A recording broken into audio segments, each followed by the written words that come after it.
تو شمع رسالت ہے، عالم تیرا پروانہ، تو ماہ نبوت ہے، اے جلوہ جانانا، کھاتے ہیں تیرے در کا، پیتے تیرے در کا، کھاتے تیرے در کا، پیتے تیرے در کا، پانی ہے تیرا پانی، دانا ہے تیرا دانا، تو شمع رسالت ہے، عالم تیرا پروانہ۔ شاعر اس میں یہ سمجھانا چاہتا ہے کہ میرے نبی کریم صلی اللہ تعالیٰ علیہ وسلم ایک شمع ہے اور پورا عالم اس کا پروانہ ہے۔ شمع کے چراغ کے اطراف جو پروانے گھومتے ہیں، یہ سمجھانا چاہتا ہے۔ دراصل ہے بھی یہی، جو کعبۃ اللہ ہے، مدینہ المنورہ ہے، یہ پوری دنیا کا سنٹر ہے، پوری دنیا کا یہی سنٹر ہے۔ یہاں میرے رسول کریم صلی اللہ تعالیٰ علیہ وسلم ہے تو یہ شمع رسالت ہے اور پورے اس کے پروانے ہیں، چاہے آدم ہو، چاہے حوا ہو، چاہے شیس ہو، چاہے ادریس ہو، چاہے نوح ہو، چاہے الیاس ہو، چاہے یونس ہو، ہر نبی آپ کا پروانہ ہے، آپ شمع رسالت ہیں۔ اب شاعر آگے کہتا ہے، کھاتے تیرے در کا، پیتے تیرے در کا، پانی ہے تیرا پانی، دانا ہے تیرا دانا، تو شمع رسالت ہے، عالم تیرا پروانہ، گر پڑ کے یہاں پہنچا، مر مر کے تجھے پایا، گر پڑ کے یہاں پہنچا، مر مر کے تجھے پایا، چھوٹے نہ الہی اب سنگے در جانانا۔ یہ شعر جو ہے، شاعر حضرت سلمان فارسی کے بارے میں کہا ہے۔ حضرت سلمان فارسی میرے رسول کو ملنے کے لیے نہ جانے کتنی دور سے گر پڑ کے پہنچے تھے۔ جب معلوم ہو گیا کہ میرے نبی مکے میں ہیں، مدینے میں ہیں، ان سے ملنے جب جا رہے تھے تو ان کا آقا پکڑ لیا، کہاں جا رہے ہو؟ تم میرے پاس غلام ہو، میرا کام کر کے جاؤ۔ جلدی جلدی کام چکا کے پھر جانے لگتے ہیں، کوئی اور آ جاتا ہے، تمہارے سے اور تھوڑا کام ہے، جانا نہیں۔ اتنے میں سلمان فارسی کھجور کے درخت پر چڑھے ہوئے ہوتے ہیں کھجور نکالنے کے لیے۔ رسول کائنات صلی اللہ علیہ وسلم کو دور سے آتا ہوا دیکھتے ہیں، وہاں سے اترتے نہیں، پوچھ جاتے ہیں، میرا نبی محمد آ گئے۔ اب شاعر کہتا ہے، گر پڑ کے یہاں پہنچا، مر مر کے تجھے پایا،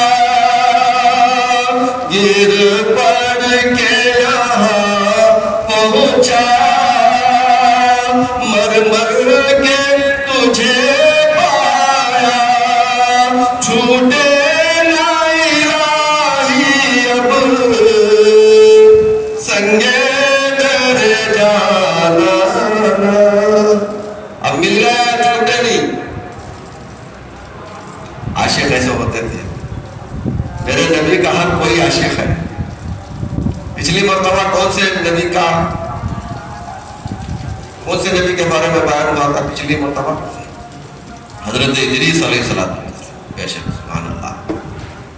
آج میرا ارادہ ہے کہ حضرت ادریس کے بھی جو دادا ہیں، حضرت نوح کے دادا حضرت ادریس، حضرت ادریس کے جو پردادا ہیں حضرت شیس، آج ان کی کچھ سوانح حیات بیان ہو. ہر نبی کی جو سوانح حیات سیرت ہے آپ کے ذہنوں میں ہوگی، تو بڑے بڑے مقرر جو کچھ بولتے ہیں تب آپ کو سمجھ میں آئے گا. اب ہم چھوٹے مقرر ہیں، ہمارے پاس سن کے جاؤ، وہاں سے نکات ملے گا انشاءاللہ. حضرت شیس علیہ السلام یہ حضرت ادریس علیہ السلام کے بھی پردادا ہیں. حضرت نوح علیہ السلام کے بھی پردادا ہیں. اور حضرت شیس. حضرت شیس ایک بہت بڑی خوبصورت ہستی تھی، بہت خوبصورت حضرت شیس. روایت میں آتا ہے کہ اللہ تعالیٰ نے ان کے لیے جنت سے حور کو بلایا تھا. اتنے خوبصورت. آپ پوچھیں کہ حضرت، آپ کہتے ہیں حضرت یوسف علیہ السلام بڑے خوبصورت. تیسری چوتھی جمعہ میں بولا تھا نا، یوسف علیہ السلام بڑے خوبصورت. اب آج ہم کہہ رہے ہیں کہ حضرت شیس بڑے خوبصورت تھے. اب بڑے بڑے مقررین سے سنو تو وہ کہتے ہیں محمد رسول اللہ بڑے خوبصورت تھے. اس کا معنی یہ ہے، اب بچہ کلاس میں فرسٹ آتا ہے تو دیکھنا ہے کہ پرائمری میں فرسٹ آیا ہے، کیا مڈل کلاس میں فرسٹ آیا ہے، کیا ہائی کلاس میں فرسٹ آیا ہے، کیا انجینئر کلاس میں فرسٹ آیا ہے. یہ بھی تو دیکھنا ہے نا. چھوٹا بچہ پرائمری میں فرسٹ آتا ہے اور تھوڑا پڑھ لکھ جائے تو 10ویں کلاس SSLC میں فرسٹ آتا ہے، اور سامنے چلا جائے تو فرسٹ ایئر سیکنڈ ایئر میں فرسٹ آتا ہے، ڈپلوما میں فرسٹ آتا ہے. کلاس بھی تو دیکھنا ہے. حضرت شیس اس میں ہے، یہ پرائمری ہے، پرائمری میں یہ فرسٹ آتے ہیں، بڑے خوبصورت. اب ان کے بعد اگر مڈل یا ہائی کلاس میں آپ جائیں گے تو حضرت یوسف علیہ السلام ہائی کلاس میں سب سے فرسٹ نمبر رینک میں آتے ہیں. اب میں کیا بتاؤں آپ کو کہ محمد رسول اللہ کس کیٹیگری میں آتے ہیں. تو شمع رسالت ہے، عالم تیرا پروانہ، تو ماہ نبوت ہے، اے جلوہ جانان. زلیخا جس پر عاشق ہو جائے، زلیخا جس پر عاشق ہو جائے اسے یوسف کہتے ہیں. خدا جس پر عاشق ہو جائے اسے محمد کہتے ہیں. یہی برابری ہے. اب ہم حضرت شیس کہتے ہیں خوبصورت، گھبرا نہ جانا. حضرت شیس خوبصورت ہے مگر میرے نبی کے بعد ہیں. حضرت شیس علیہ السلام بڑے خوبصورت ہستی، بڑے لمبے لمبے بال. ہر نبی کا یہ ایک متعین ہے کہ ہر نبی جو ہے بال لمبے رکھتے تھے، اور ہر نبی اچھے خاندان میں ہوتے تھے، غریب خاندان میں نہیں. امیر خاندان میں، اچھے خاندان میں، رہبری خاندان میں، غلام خاندان میں کوئی نبی نہیں آیا. اچھے خاندان میں، تاکہ بولے تو سننے والا بھی جلدی سمجھ جائے. اچھے خاندان سے ہوتے تھے. اور ہر نبی خوبصورت ہوتے تھے. حضرت موسیٰ علیہ السلام کے بارے میں آتا ہے وہ گیہوں والی جیسا 16 کلر تھے حضرت موسیٰ علیہ السلام. پھر بھی دیکھتے تو ایسا لگتا ہے یہ نبی ہے. ہر نبی اللہ کا رونق نور تو ہوتا ہے ہر نبی کے چہرے پر. ہر نبی خوبصورت. اب ہم یہاں ہر نبی خوبصورت، حضرت شیس خوبصورت، تو حضرت شیس کو معجزہ ہی ایسا دیا گیا کہ یہ خوبصورت. حضرت یوسف کا معجزہ ہی دیا گیا کہ خوبصورت.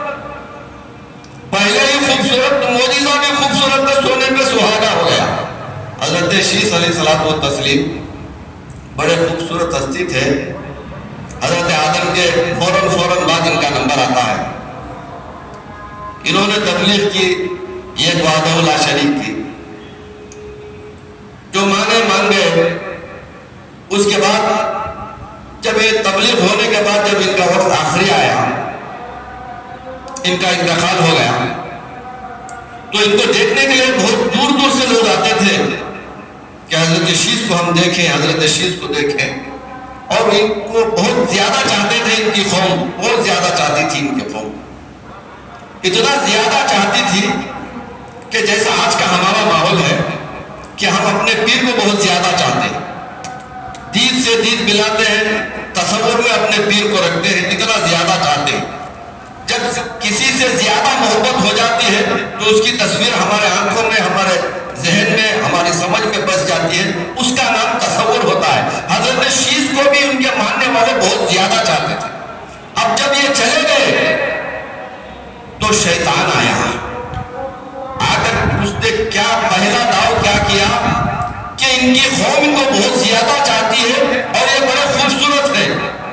اب قوم کے دل میں یہ بات ڈالی کہ یہ تو چلے گئے، اب جانے کے بعد تھوڑا تھوڑا کر کے تمہارے ذہن سے، تمہاری سمجھ سے ان کی صورت مٹتی جائے گی. 1 سال ہوا، 2 سال ہوا، 10 سال ہوا، 20 سال ہوا، تم مر گئے، تمہارے بچے آئے، ان کے بچے آئے، پوتے آئے، ان کی صورت مٹتی چلے جائے گی، تصور ختم ہوتا چلا جائے گا. اور تمہارے نبی کا تصور نہ تم میں رہے گا، نہ تمہاری نسل میں رہے گا. اگر کام بچانا ہے، تصور بچانا ہے، نبی کی صورت کو اپنے آنکھوں میں سمجھ میں بچانا ہے تو یہ کام کرو. کیا کام کریں؟ اب شیطان تو ایسے نہیں آتا لمبے لمبے دانت چھوڑ کر، لمبے لمبے ناخن چھوڑ کر. شیطان اپنی اصلی حالت میں نہیں آتا. شیطان کیسے آتا ہے؟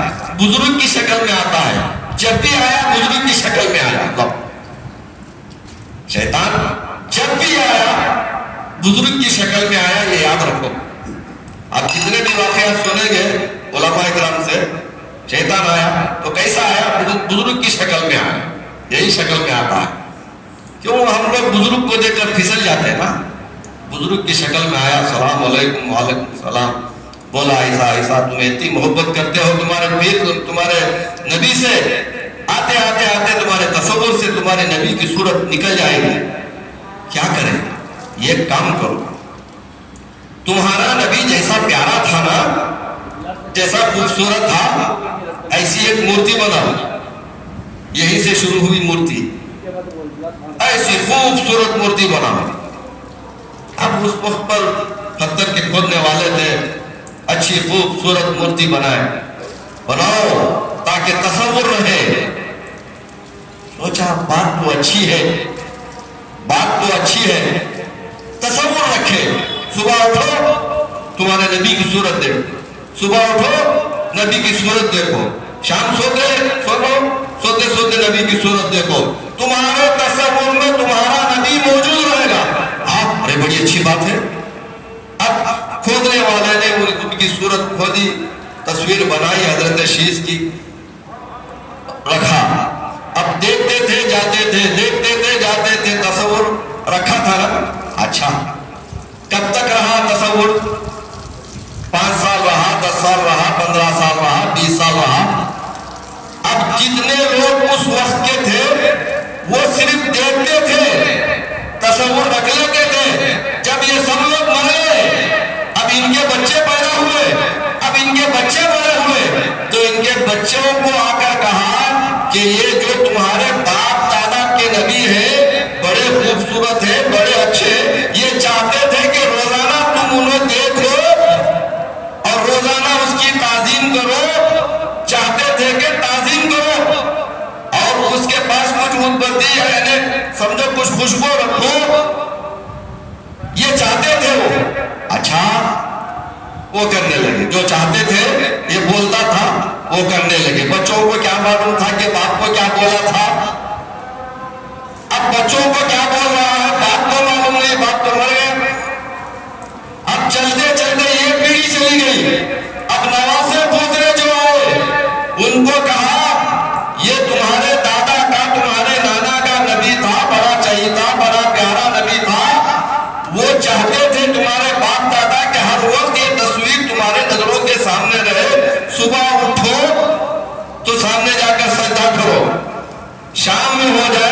سامنے جا کر سجدہ کرو.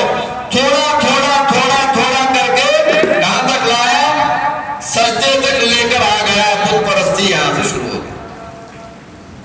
یہاں سے بت پرستی شروع ہو گئی. خوبصورتی جسے نوازا وہاں سے بت پرستی شروع ہو گئی. حضرت صالح علیہ السلام و تسلیم آئے, دیکھا ہاں یہ کیا حالت ہو گئی قوم کی, یہ کیا کرتے ہو, مورتیوں کی پوجا کرتے ہو. نہیں نہیں نہیں, ہمارے باپ دادا بول کو گئے تھے, ہمارے باپ دادا بول کو گئے. اب باپ دادا کے اوپر نام رکھا, کام جاہلانہ شروع ہو گیا, کافرانہ شروع ہو گیا, شرکانہ مشرکانہ شروع ہو گیا. اب حضرت صالح علیہ السلام و تسلیم روکتے ہیں, ہزار روکتے ہیں, نہیں رکتے. اب لوگوں نے جب مجمع بنا لیا, چند بڑے عقل مند لوگ جم گئے, کہا حضرت آپ نبوت کا دعویٰ کرتے ہیں, کوئی معجزہ دکھاؤ. اچھا معجزہ میری مرضی کا نہیں, معجزہ تمہاری مرضی کا, ایمان میری مرضی کا. معجزہ میں تمہاری مرضی کا دکھاؤں گا اور ایمان تم میری مرضی کا لاؤ گے. ہاں دکھاؤ. کیا دکھائیں بولو. کہا بہت بڑا پہاڑ ہے. کہا یہ جو پہاڑ کی بہت بڑی چٹان ہے, اس کے اندر سے ابھی اسی وقت یہ اونٹنی ظاہر ہو, اور وہ بھی اونٹنی بڑی خوبصورت اور اتنی بڑی ہو کہ اتنی ایسی اونٹنی ہم نے دیکھا ہی نہ ہو, اتنی بڑی اونٹنی ہو اور گابھن اونٹنی ہو, اس کے پیٹ میں اس کا بچہ ہو, ایسی اونٹنی ہو, اس کا کلر سرخ ہو, بڑی خط و خامت ہو, اور یہاں سے نکلے وہ کسی چشمے میں اپنا منہ ڈال کر پانی پیے تو ایک اونٹنی پورا پانی پی جائے. یہ شرائط بتا رہے ہیں ایسے ایسی ہونا, بول کو اس کا کلر ایسا ہونا, اس میں کوالٹیز ایسے ہونا, انہیں ایسا فرما ہونا, ایسا ہونا, پورا کون بول رہی ہو, خواب بول رہے ہو, ایسا ہونا, ایسا دکھاؤ. یہ نہیں کہ میری مرضی سے کوئی سا کہ ایک معجزہ لا کو دکھا دیا, میرے پاس کیا تھا وہ معجزہ دکھا دیا, ایسا نہیں. موسیٰ علیہ السلام کے پاس معجزہ تھا, ہاتھ ڈالتے باہر نکالتے چمکتا, اتنا اچھا معجزہ. آسان رہتا تھا, مارے تو دو ٹکڑے ہوئے تو پانی, پتھر کو مارے تو دو ٹکڑے, اس کے اندر سے پانی نکلتا, ایسے پڑا بہت سے معجزے دکھائے. اب یہ قوم کیا بولے گا, تو ایسے معجزے نہیں جو تم دکھانا چاہتے ہو, معجزہ ایسا ہے جو ہم دیکھنا چاہتے ہیں. اچھا حضرت صالح علیہ الصلوۃ والتسلیم, ان کو اونٹنی والے نبی کہتے ہیں. ان کو کیا بولتے ہیں, اونٹنی والے نبی. یونس علیہ السلام کو کیا بولتے ہیں, مچھلی والے نبی. ان کی طرف منسوخ کیا. اونٹنی والے نبی حضرت صالح علیہ الصلوۃ والتسلیم, ان سے یہ ڈیمانڈ ہو رہا ہے کہ ایسا معجزہ دکھاؤ. حضرت صالح علیہ الصلوۃ والتسلیم نے کہا اچھا میں تو دکھاؤں گا, ایک کام کرو تم پورے گاؤں کو جما لو, ایک دن مقرر کر لو, میں معجزہ دکھاؤں گا. کہا فلاں ایک ٹائم مقرر ہوا, سارے گاؤں کو جما کر بیٹھ گئے. دیکھ اب ان کو خواب و خیال میں نہیں تھا کہ ایسا کام ہو بھی جائے گا, ان کے خواب و خیال میں نہیں تھا ایسا ہو جائے گا. سب جمع کر لائے, حضرت صالح علیہ الصلوۃ والتسلیم کو بلایا. حضرت صالح علیہ الصلوۃ والتسلیم آئے, دکھاؤ معجزہ. دیکھو یہ چٹان ہے, اسی میں سے نکالنا ہے. ہاں اسی میں سے نکالنا ہے. چٹان کو بغور دیکھا, ہاتھ اٹھائے, یا اللہ کرم کر دے, تیری توحید پھیلانا ہے, تو نے مجھے نبی بنایا ہے, معجزہ دکھا دے, یہ جو چاہتے ہیں وہ کر دے. معجزہ کیسا, یہ جو چاہتے ہیں وہ کر دے. اتنا کہنا تھا, چٹان دو ٹکڑے ہوئے, بیچ میں سے اونٹنی نکل آئی, گابھن اونٹنی ہے, اور جو جو رنگ انہوں نے کہا تھا وہ رنگ کی اونٹنی ہے, اور ایسی خط و خامت کی اونٹنی ان لوگوں نے دیکھا نہیں تھا کہ ایسی بھی اونٹنی ہوتی ہے. ایسی اونٹنی باہر نکل کر آئی, وہ خوبصورت اونٹنی. جب کسی چشمے میں اسے چھوڑا گیا پانی پینے کے لیے, پورے چشمے کا پانی اکیلی اونٹنی پی گئی. اب دیکھ کر وہ حیران رہ گئے, یہ کیا معجزہ ہو گیا. اب جن کے دلوں میں محبت اللہ اس کے رسول کی تھی وہ ایمان لے آ گئے. حضور ہم ایمان لاتے, کلمہ پڑھاؤ, اشہد ان لا الہ الا اللہ. موسیٰ صالح موسیٰ علیہ السلام و تسلیم. صالح علیہ السلام و تسلیم کا کلمہ انہوں نے پڑھ لیا. جب پڑھ لیا حضرت صالح علیہ السلام نے فرمایا یہ جو اونٹنی نکلی ہے اس کی کوئی ماں نہیں ہے. اس اونٹنی کی کوئی ماں نہیں, کسی سے پیدا ہو کر نہیں آئی. اس کی کوئی ماں نہیں ہے, اس کا کوئی باپ نہیں ہے. ہاں ہو سکتا ہے کہ اس کا بچہ ہو جائے اور بچہ بھی بڑا ہو, مگر ہم تمہارے لیے یہ اونٹنی جو نکالے ہیں یہ اللہ کی طرف سے آئی ہے. اس کا نام ناخت اللہ ہے. اس کا نام کیا ہے؟ اللہ کی طرف سے آئی ہے, اس لیے اس کا نام ناخت اللہ ہے. یعنی اللہ کی نشانیوں میں سے ایک نشانی, جیسا اللہ کی نشانیوں میں سے کعبۃ اللہ ایک نشانی ہے, اللہ کے نشانیوں میں سے حجر اسود ایک نشانی ہے, اللہ کے نشانیوں میں سے صفا و مروہ ایک نشانی ہے, ایسے ہی ناخت اللہ بھی اللہ کے نشانیوں میں سے ایک نشانی ہے. اے قوم والو, تم اس اونٹنی سے پہلے پانی نہ پینا, اس کی قدر و قیمت کرنا, اس کا احترام کرنا, یہ اللہ کی طرف سے آئی ہے, اس کا نام ناخت اللہ ہے. اگر کوئی اسے پریشان کرے گا بہت بڑا گمراہ ہوگا, اور اگر کوئی اسے قتل کرے گا تو زمانے میں اس سے بڑا بدبخت کوئی نہیں ہوگا. یہ حضرت صالح علیہ الصلوۃ والتسلیم نے شرائط بتایا. آخر میں آ جائیے, مولا کائنات بیٹھے ہیں, رسول کائنات بیٹھے ہیں, صحابہ کا جھرمٹ ہے. رسول کائنات صلی اللہ علیہ وسلم حضرت علی سے علی کو پکڑتے ہیں, کہتے ہیں اے میرے صحابہ دیکھو یہ علی ہے. ہاں علی ہے. تم نے دیکھا نہیں کہ حضرت صالح علیہ الصلوۃ والتسلیم کی اونٹنی تھی؟ ہاں یا رسول اللہ, ہم نے سنا ہے کہ صالح علیہ الصلوۃ والتسلیم کی اونٹنی تھی, ناقۃ اللہ تھی, اللہ کی طرف سے آئی تھی, بڑا احترام کرتے تھے. اللہ کی نشانیوں میں سے وہ ایک نشانی ہے, جیسا کعبۃ اللہ ہے ایسا ہی اللہ کی اونٹنی ہے, ناقۃ اللہ ہے. دیکھا ہے؟ ہاں دیکھا ہے. صالح علیہ السلام نے کیا کہا تھا اونٹنی کے بارے میں؟ کہا صالح علیہ السلام نے اونٹنی کے بارے میں کہا تھا یہ ناخت اللہ ہے, اسے جو کوئی بھی قتل کرے گا وہ بہت بڑا بدبخت ہوگا. رسول کائنات اپنی زبان رسالت سے فرماتے ہیں یہ علی ہے, یہ علی ہے, اس کو جو کوئی قتل کرے گا وہ بھی اتنا ہی بڑا مجرم ہوگا جتنا بڑا مجرم اس ناخت اللہ کو قتل کرنے والا.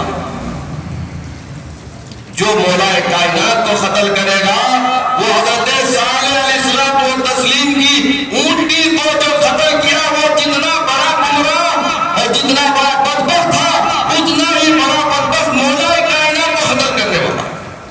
کون فرما رہے ہیں؟ رسول کائنات فرما رہے ہیں. میرے رسول کو معلوم تھا کہ مولا کائنات ایسے بخار آ کر نہیں مریں گے, بیمار ہو کر نہیں مریں گے, بلکہ کوئی انہیں قتل کرے گا. میرے رسول کائنات کو معلوم تھا, خوشخبری دی, بتایا کہ یہ علی ہے تمہارا, اسے کوئی قتل نہ کرو, اسے پریشان نہ کرو. فرمایا ہر کوئی آئے گا کافروں کے ساتھ لڑے گا. صدیق اکبر رضی اللہ تعالیٰ عنہ آئیں گے, کافروں کے ساتھ جنگ کریں گے. عمر فاروق آئیں گے, کافروں کے ساتھ جنگ کریں گے. عثمان غنی آئیں گے, کافروں کے ساتھ جنگ کریں گے. یہ ایک اکیلا مولا کائنات ہے جو مسلمانوں کے ساتھ جنگ کرے گا. حضور حضرت ابوبکر صدیق کا بڑا سہانا دور, بڑا اچھا دور گزرا, بڑی اچھی خلافت گزری. حضرت عمر فاروق کی خلافت بڑی اچھی گزری, بہت زیادہ فتوحات ہوئے. عثمان غنی کے زمانے میں تو اسلام سمجھو تونّا ہو گیا, اچھے اچھے خلافتیں گزرے. یا علی جب آپ کا دور آیا تو اتنی پریشانیاں کیوں ہو گئی کہ آپ کو کافروں سے نہیں بلکہ مسلمانوں سے جنگ کرنا پڑا؟ یہ ایسے حالات کیوں ہو گئے؟ پوچھنے والے نے پوچھا مولا کائنات سے. مولا کائنات اپنی ولایت والی زبان سے کہتے ہیں حضرت ابوبکر صدیق کا مشیر میں تھا, عمر فاروق کا مشیر میں تھا, عثمان غنی کا مشیر میں تھا. مشیر یعنی ایڈوائزر, مشورہ دینے والا, ان کا مشورہ دینے والا میں تھا. حالات سدھرتے جاتے تھے, حالات اچھے تھے کہ میں مشورہ دینے والا, میں ان کا مشیر تھا. اب میرے مشیر تم لوگ ہو, مشیر تم لوگ ہو. مشیر جیسا ہوگا حالات ویسے ہوں گے, ایڈوائزر جیسا ہوگا ویسے حالات ہوں گے. میرے مشیر تم ہو, اس لیے حالت یہ ہے کہ مجھے مسلمانوں سے جنگ کرنا ہوگا. اب جیسے ہی مسلمانوں سے جنگ شروع ہوئی, جنگ جمل ہوئی, جنگ صفین ہوئی, مولا کائنات جب مسلمانوں سے لڑنا شروع ہوئے تو خلافت اس معاملے میں آ کر رک گئی. تو یہاں سے ایک معاملہ یہ ملا کہ اس کے بعد مرتے دم تک کسی کو اچھی خلافت نہیں مل سکی. مولا کائنات کی خلافت کو تم پریشان خلافت میں ڈال کر چھوڑ دو گے, اس کے بعد تمہیں اچھا رہبر کہاں سے ملے گا. عباسی حکومت آئی, ایسے حکومت آئے کہ اہل بیت کو جکڑ کر قیدیوں میں رکھنے ایسے حالات پیدا ہوئے. مگر اس حالت میں مولا کائنات اس حکومت کو سنبھالے ہیں تو یہ مولا کائنات ہی کا ضرور تھا. اگر ایسے وقت میں کوئی اور خلافت سنبھالتا تو ہو سکتا کہ اس کو خلافت سنبھالنے کی کوشش میں ہی اس کی جان چلی جاتی, مگر خلافت سنبھلی نہیں جاتی. یہ مولا کائنات کا ضرور تھا کہ خلافت کو سنبھال کر دکھا دیا. کیسے سنبھال کر دکھایا؟ مولا کائنات کی جب حکومت تھی کوئی غریب نہیں تھا. مولا کائنات کی جب حکومت تھی کوئی بھیک مانگنے والا نہیں تھا, کوئی پریشان حال نہیں تھا. اتنے کام کے بعد بھی آپ پوچھیں گے حضرت مولا کائنات کی حکومت کے وقت پر اتنی خوشحالی کیسے آ گئی؟ مولا کائنات جیسے ہی خلافت پر بیٹھتے ہیں پورے اہل جو بیت المال تھا اس بیت المال کو عام کر دیتے ہیں. پیسہ اکٹھا نہیں رکھتے, بیت المال کو عام کر دیتے ہیں. اب بیت المال جب عام ہو جاتا ہے غریبوں کی پریشانیاں دور ہو جاتی ہیں. آج غریبی کیوں دور نہیں ہوتی؟ زکات دینے والا دیتا ہے, ایک جگہ جا کر جمع ہو جاتی ہے, ڈسٹریبیوٹ نہیں ہوتی. آج غریبی کیوں دور نہیں ہوتی؟ دینے والا خیر خیرات کرتا ہے مگر غریبوں تک وہ خیر خیرات کا پیسہ پہنچتا نہیں. بیچ میں لٹیرے آ جاتے ہیں, لٹیرے کھا جاتے ہیں. اب غریبوں تک پہنچتا نہیں. ہمارے بڑے سے بڑے بیت المال ہم بناتے ہیں. بیت المالوں میں مسجدوں کے مدرسوں کے جو اکاؤنٹس ہوتے ہیں وہ اکاؤنٹسوں میں لاکھوں کا روپیہ سڑتا رہتا ہے مگر کسی غریب تک وہ پہنچتا نہیں. اب غریبی نہیں تو امیری کہاں سے آئے گا؟ مولا کائنات نے ایک پہلا کام تو یہ کیا کہ اپنا بیت المال کا دروازہ کھول دیا غریبوں کے لیے. دوسرا کام مولا کائنات نے سب سے بڑا بہترین کام یہ کیا کہ انہوں نے ایک قانون نافذ کیا. کسی کے پاس فار ایگزامپل میں بتاتا ہوں, ایگزامپل لے دیا تو سمجھ میں نہیں آتا. 10 لاکھ روپے تمہارے پاس ہے, 10 لاکھ روپے تم رکھ سکتے ہو. 10 لاکھ کے اوپر تم پیسہ نہیں رکھ سکتے. اگر رکھو گے حکومت تمہیں پوچھے گی کیوں رکھے ہو 10 لاکھ کے اوپر. حضور ہم 50 لاکھ 1 کروڑ کے مالک ہیں, یہ 90 لاکھ ہم کیا کریں؟ یہ 90 لاکھ تمہیں بازار میں لانا پڑے گا, بزنس میں ڈالنا پڑے گا. زمین ہے تمہاری 10 ایکڑ زمین ہے, اگر تمہاری طاقت 2 ایکڑ زمین میں کام کرنے کی ہے 2 ایکڑ کام کرو اور دوسرے کو لا کر کام کرو. پیسہ ایک جگہ اکٹھا نہیں ہونا, غلہ ایک جگہ اکٹھا نہیں ہونا. یہ آدمی کے پاس 10 لاکھ سے اوپر اگر رہے گا تو اسے ضبط کر لیا جائے گا, اور اگر ضبط نہیں کرنا ہے بازار میں لانا ہوگا, بازار میں اس پیسے کو ڈسٹریبیوٹ کرنا ہوگا. یعنی اس میں تم بزنس کرو, تم بزنس کرتے ہو, تمہارا بزنس سے 4 لوگوں کا گھر چلے گا, 4 لوگوں کا گھر چلے گا. اس کے بعد جو آمدنی آتی ہے اس سے غریب کا گھر چلے گا. تم پیسہ اٹھا کر ایک جگہ اکٹھا کر کے مرتے دم تک ایک ہی جگہ رکھو گے تو وہ پیسہ کس کے کام آئے گا؟ پیسہ کس کے کام آئے گا؟ یہ جو ہے دین اسلام کا بہت بڑی اہمیت تھی جو مولا کائنات اپنے ضبط سے نکالتے تھے. ایسے بہت سے واقعات ہیں مولا کائنات کے جنہوں نے اس کام کو کرنے کے بعد مولا کائنات کی حکومت میں, ان کی خلافت میں بڑی خوشحالی تھی ایسے کام کرنے کے بعد. اب گندم کا معاملہ ایسا ہے, اللہ تعالیٰ نے گندم, یعنی مثال کے طور پر میں گندم بول رہا ہوں, ہر کھانے والی چیز ہر کھانے والی چیز اسٹاک نہیں کرنا، اسٹاک نہیں کرنا. ابھی اسٹاک نہیں کو کرتے، ذرا اسٹاک کر لینا، زیادہ گودامہ بن لینا، اس کے بعد اس طرح سے خرید سالی آچے، اس کے بعد ریٹ بڑھتا، ریٹ پر اجتماع ہمیں باہر نکالنا، ہمیں ریٹ بڑھا کو دینا، ہمارا منافع زیادہ ہوتا، اس کے واسطے نہ اسٹاک کرتی. اللہ تعالیٰ کیا کرا، اسٹاک کرو نا تو کیا نہیں، پھر بھی ہمیں اسٹاک کرتی کہ وہ بولے تو اللہ تعالیٰ کیا کرا، اس غلے میں جو ہے کیڑ پیدا کرتا. اگر کیڑ نہیں پیدا کرتا، کھانا باسی نہیں ہوگا تو ہمیں کسی دیتے نہیں تھے کھانا، سالہ اترتا نہیں تھا، ہمیں کسی سالہ بات کو نہیں کھاتے تھے، جتنا ہونا پکاتے تھے لگا کر رکھ لیتے، ہمیش کھا کے کسی کو دیتے نہیں تھے. اللہ تعالیٰ گیہوں کے اندر ایک ایسی آڑی لکیر مرتا ہے، تو آتا کھا اسے آتا تھا، اگر رکھ لے گا تو یہ سڑ جائے گا. اب مولا کائنات سے کسی نے پوچھا، یا مولا کائنات رزق کی بے حرمتی نہیں کرنا، رزق کو کامل جواب نہیں پھینکنا، یہ دین کا احکام ہے، دین ایسا بولتا ہے، مگر یہ کیا معاملہ ہے، ہمیں پھینکو نکو پھینکو، گیہوں میں بھی کیڑ پڑ جاتا ہے، چاول میں بھی کیڑ پڑ جاتا ہے، ہر کھانے کی چیز میں کیڑ پڑ جاتا ہے، دودھ رہا تو پھٹ جاتا ہے، ایسا سب کیوں ہوتا ہے؟ مولا کائنات نے فرمایا یہ اللہ کی حکمت ہے.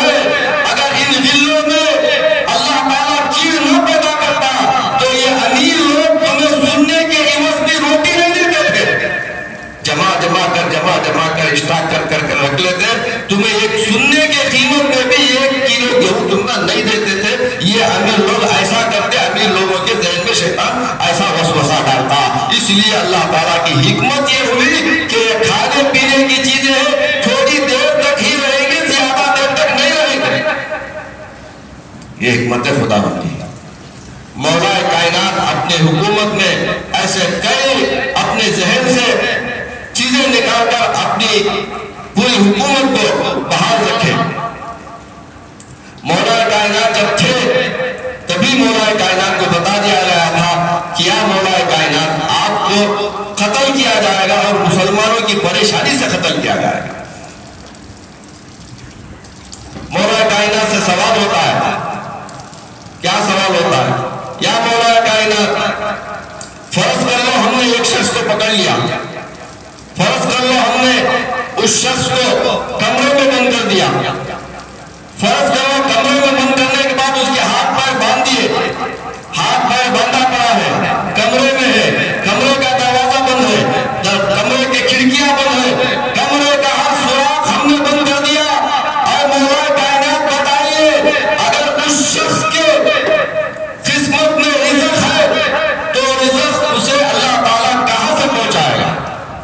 سوال ہے نا. ہاتھ پیر باندھ دیے، کمرے میں رکھ دیے، کمرے کا دروازہ بند کر دیا، کھڑکیاں بند کر دیے، ہر سوراخ بند کر دیے، تو رزق کہاں سے جائے گا؟ مولا کائنات نے بغیر سوچے سمجھے پوچھا، ذرا بتاؤ اگر اسی وقت اس کی قسمت میں موت ہے تو اسے موت آئے گی یا نہیں آئے گی؟ لوگوں نے کہا حضور موت ہے تو موت ضرور آئے گی. مولا کائنات نے کہا جہاں سے موت جائے گی وہیں سے اللہ کا رزق بھی جائے گا. سبحان اللہ. یہ مولا کائنات کا ضرب تھا، یہ مولا کائنات کا ضرب تھا. اب بڑے بڑے صحابہ کرام فرماتے اے علی اگر آپ نہ ہوتے تو ہم ہلاک ہو جاتے. حضرت عمر فاروق فرماتے ہیں اے علی اگر آپ نہ ہوتے تو میں ہلاک ہو جاتا. کیوں؟ ایسے ایسے فیصلے آتے کہ اس فیصلے کو اگر علی کے سوا کوئی اور کرے گا تو غلط فیصلہ ہو جائے گا. اس لیے کہ صحیح فیصلہ وہ ہوتا ہے جو آنکھوں سے دیکھ کر کیا جاتا ہے. کچھ فیصلے ایسے آتے ہیں جو آنکھوں سے دیکھا نہیں، کانوں سے سنا نہیں، اس فیصلے کو اگر انجام تک پہنچانا ہے تو مولا کائنات کی ذات ہے. دو شخص آ گئے مولا کائنات کے بارگاہ میں، یا مولا کائنات ہمارا فیصلہ کرو. کیا فیصلہ ہے؟ یہ اونٹنی چلی آ رہی ہے، دو لوگ چلے آ رہے ہیں اونٹنی کی نکیل پکڑ کر. فیصلہ کیا ہے؟ یہ کہتا ہے میں آقا ہوں، یہ کہتا ہے میں آقا ہوں. دو شخص ہے، ایک شخص کہتا ہے میں آقا ہوں یہ غلام ہے، وہ کہتا ہے میں آقا ہوں یہ غلام ہے. اب کیسے فیصلہ کرے؟ کہیں دور سے آئے ہیں، نہ کوئی نوٹس ہے، نہ کوئی لکھائی پڑھائی ہے، نہ کوئی گواہ ہے، نہ وٹنس ہے، نہ وکیل ہے، کچھ نہیں. کیسے فیصلہ کرے؟